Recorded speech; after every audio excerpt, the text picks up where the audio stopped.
after that. Alright, it's how you go up to them and saying that I'm sorry it didn't work out, but I don't know what you can do with an S10. You can't offer him another free internship. But if it is a company and there was a long internship for 1 year and the guy left in 1 month, then what you do is that you go up to them and say that I'm sorry this has happened. We will not charge you for the entire duration because the guy left early, and how about a 50% discount for the next one, right? Probably that will work, right? That guy will say that okay, fine, and that happened with Q-Blocks as well, right? We've taken about 6 interns so far. We've had fantastic experience with all of them. 1 or 2 of them have been up and down, but we realized that any service is like that because it is so externally dependent.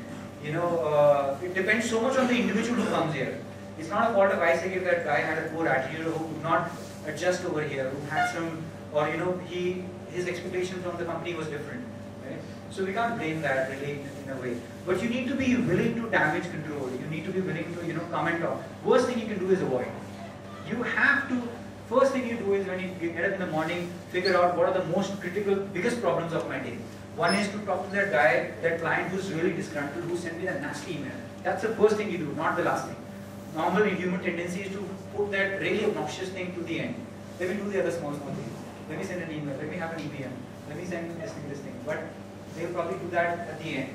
And this is not just an ISEC, that's a human tendency. So just make sure that you're able to do damage control. And if you genuinely mean that and you do it well, by and large, it works out. If you want to talk to that guy who had a bad experience and you really say that, I'm really sorry you had a bad experience. At this point in time when you were going on an exchange program, I couldn't see what would happen there. And, I'm really sorry that this really happened, but people have been on exchange programs when they've had a fantastic experience as well. I hope your opinion about ISEC changes because... Yeah, that's fine. That is fine. But I'm saying, what can you do, right? Because there are certain things which are really beyond your control. As an LCP or even as an MC member, you can't control how those 3 months of that person would be. How do you know that SN did not have a poor attitude? How do you know that he had very poor work ethics? How do you know that he was not accessing porn sites during office when it is not allowed? Right? He won't tell those things. He just come and say, I had a bad experience with ISEC. So learn to take things with a pinch of salt, but be genuinely open in helping out and communicating and talking. If the guy still says ISEC sucks, I'll put it in press and you don't know who I am, I know people. So fine. You can't do much, right? Yes, please. Let's say I just want to be your you can say this is an exception, right? Since 1988. Yeah, but you got to be very careful. Sorry, what's your name? Sorry. Saurabh, you got to be very careful not to sound cocky. For example, when that guy was there, the SN had a bad experience. If I were to use that as an opening line, the guy will think that I'm being defensive. Yeah. Even in between, first I have to be genuinely feeling that something went wrong. I do not know what went wrong. Was it because of the SN's fault, or was it because of the company or the NGO he was working in? Because there's so many variables, you can't take control of that.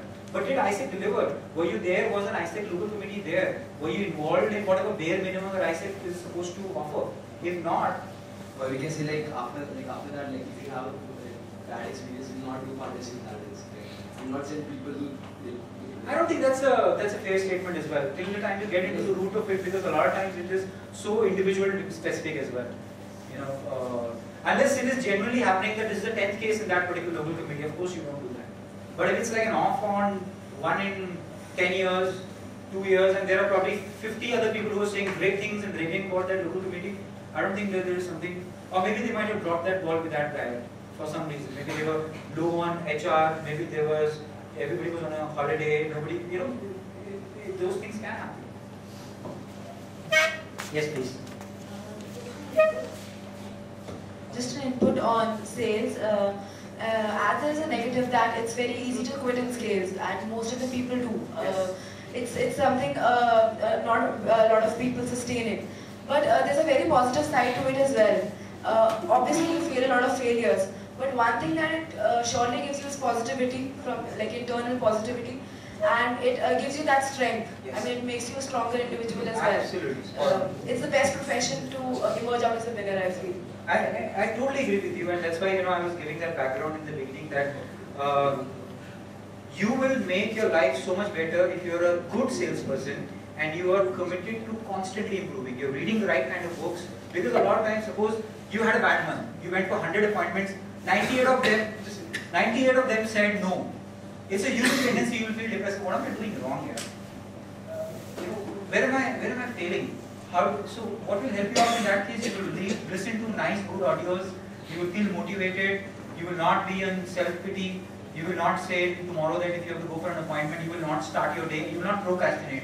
You will not say, oh, let me go to cafe coffee day. Let me have 2 cups of coffee. I'll make a plan for the whole next week. But you are not actually going and doing actual sales. You are procrastinating sales because you are afraid of rejection. But if you can work on it, it makes you a fantastic human being. Provided if you work on it. Yes, please. Yes. This like more like an influence which we have in ISEC, and I think it's gonna, if your opinion and your inputs is gonna help all of us also. Now we know that ideally ISEC is an organization which you understand or know about only when you experience it. So it's very hard to market, because more about experience you give to a member, to a trainee, to a client. And I'm saying that from perspective that for us there are 2 worlds. One is an external world, one is an internal world.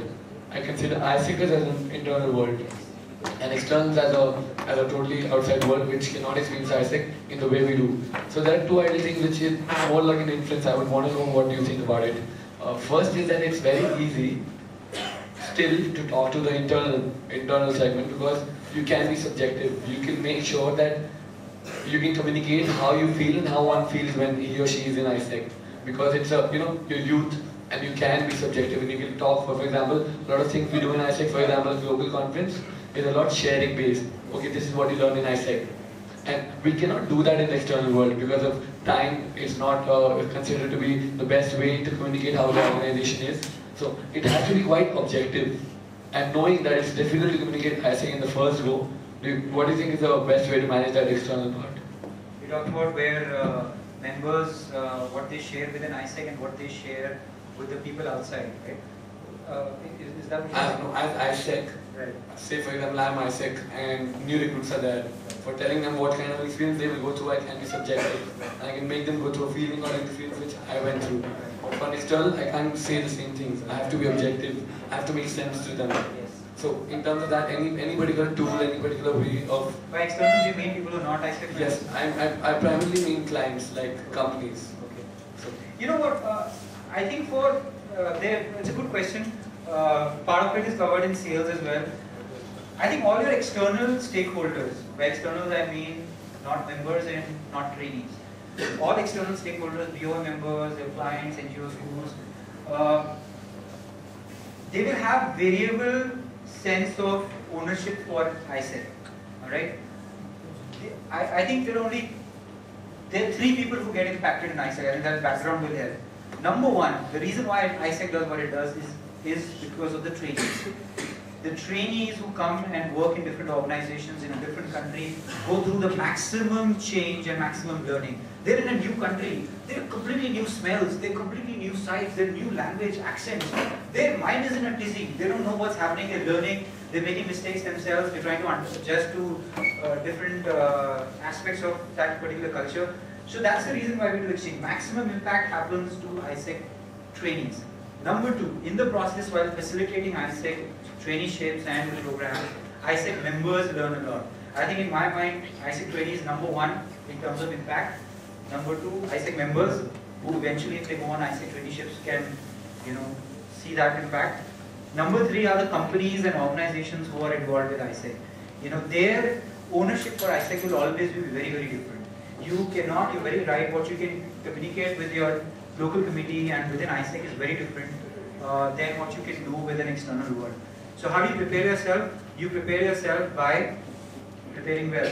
You make sure that the tools that you're using while dealing with the external world, client servicing, delivering your promise, communicating with them very effectively, understanding their business goals, transitioning well to the new team, taking them on the first few appointments so that their transition is very, very smooth. Those are things that you can only control, right? And if you deliver well, people will become converts. You will have champions in the industry who will firmly believe in ISEC. Ratan Tata and all these guys, they've never been on internships. Why do they still support ISEC? Right? They support ISEC because they have the intelligence quotient to understand an organization like this with such big scale, what kind of an impact it will have. They don't necessarily need to see you in local congresses, getting drunk till 5 in the morning or 6 in the morning, or having, our jives, which they probably will not be able to relate to. They would have done the same when they were young, but now it's a very different ballgame for them, right? So, you need to have the discretion to know that in the external world, what do you share? Same happens in Q blocks. There are things I can share with the Q team, which I can't share with an external world. What are the key challenges for us? That guys, two of our projects are really, really behind schedule. The client is behind a lot. Just a hypothetical situation. I can't go and talk to another trainee, an external world, anybody from outside and share those same challenges with them. I need to know what is proper to share with them, what is the right thing to tell them, what is not the right thing to tell them.